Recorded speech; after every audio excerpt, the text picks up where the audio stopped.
قرآن کے اندر ایسے ایسے شفا کے نسخے رکھے گئے ہیں کہ ہماری زندگی کے روز مرہ مسائل کا حل ہے۔ مثال کے طور پہ آج کل ہر بندہ معاشی طور پہ پریشان ہے، تو سورہ واقعہ صرف 3 رکوعوں پر مشتمل ہے۔ اگر یہ معمول زندگی بنا لے تو سورہ واقعہ جہاں ہوگی وہاں نحوستیں اور بے برکتیاں نہیں ہوں گی۔ سورہ یاسین پڑھو گے تو بے پناہ برکتیں اس کے دامن میں رکھی ہوئی ہیں۔ اسی طرح سورہ اخلاص صرف 3 مرتبہ پڑھیں گے تو پورے قرآن پڑھنے کا ثواب نصیب کر دیا جائے گا۔ ایک شخص حضور کی خدمت میں حاضر ہوا اور اس نے حضور سے کہا کثیر العیال ہوں، ذرائع آمدنی بہت تھوڑے ہیں، تو میرے لیے کوئی دعا کیجئے، کوئی مجھے نسخہ بتائیے۔ تو آقا کریم نے اس کو جو نسخہ بتایا سنو۔ فرمایا جب گھر جائے تو گھر والوں کو السلام علیکم کہہ دیا کرو۔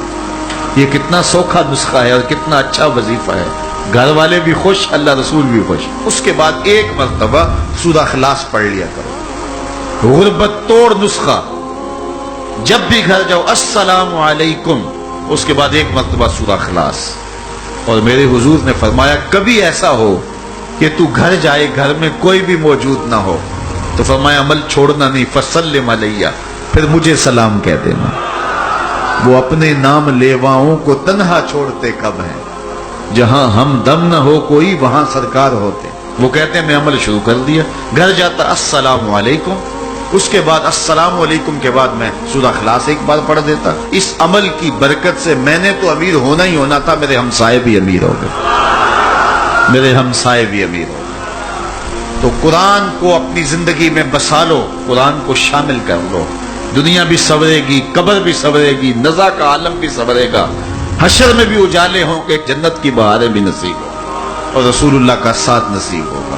تو اس کتاب سے جڑو، اس کو ورق ورق پڑھو، اس کو حرف حرف پڑھو، اس کو رکوع رکوع پڑھو، اس کا ایک ایک آیت ممکن ہو تو ایک ایک آیت روز پڑھ لو، اور اس کو ترجمے اور تفسیر کے ساتھ، توضیح کے ساتھ، شان نزول کے ساتھ اس کتاب اللہ کی تلاوت کا معمول بناؤ۔ میرے حضور نے یہاں تک فرمایا کہ جو شخص قرآن پڑھتا ہے اس کے لہجے میں لکنت کی وجہ سے یا عجمی ہونے کی وجہ سے وہ اٹکتا ہے اور اس کا لہجہ ٹوٹتا ہے، تو میرے حضور نے فرمایا اللہ اس کو 2 ثواب عطا کرتا ہے، ایک قرآن پڑھنے کا ثواب اور ایک اس کو اٹکنے سے جو تکلیف ہوتی ہے، تو فرمایا اللہ اس کا بھی اس کو ثواب عطا کرتا ہے۔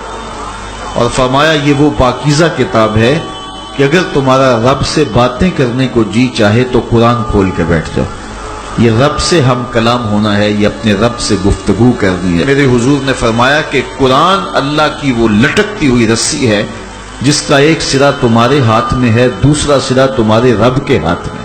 تو خوش نصیب ہیں وہ لوگ جو اس کتاب کے ساتھ جڑ جاتے ہیں، اور وہ دھرتی، وہ مقام، وہ جگہیں فیروز بخت ہیں کہ جہاں قرآن مجید کی تلاوت ہوتی ہے۔ گھروں کو قبرستان نہ بناؤ، گھروں میں نوافل ادا کرو اور قرآن مجید کی تلاوت سے اپنے گھروں کو آباد کرو۔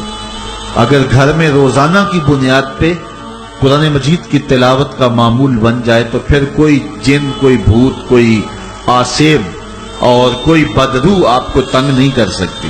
جہاں قرآن کی تلاوت تسلسل کے ساتھ ہوتی ہوگی وہاں جن نہیں ہوگا، وہاں ٹونے نہیں ہوں گے، وہاں جادو نہیں ہوگا، وہاں سایہ نہیں ہوگا، وہاں رحمت الہی کا سائبان تان دیا جائے گا۔ جہاں قرآن پڑھا جائے وہاں نزول باراں ہوتا ہے، رحمتوں کی برسات ہوتی ہے۔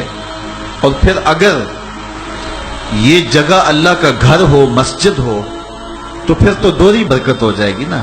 اس کتاب سے اتنی روشنیاں پھوٹتی ہیں کہ زندگی کے سارے اندھیرے ختم کیے جا سکتے ہیں۔ یہ کتاب زندگی ہے، کتاب حیات ہے۔ اس کے بتائے ہوئے اصولوں کے مطابق اگر زندگی بسر کریں گے تو یہ زندگی بھی خوبصورت ہوگی، اور اس زندگی کے بعد ایک اور شروع ہونے والی زندگی ہے، وہ زندگی بھی خوبصورت ہوگی۔ قرآن قبر میں چراغاں کرے گا، قبر میں روشنیاں دے گا، قبر میں اجالا کرے گا۔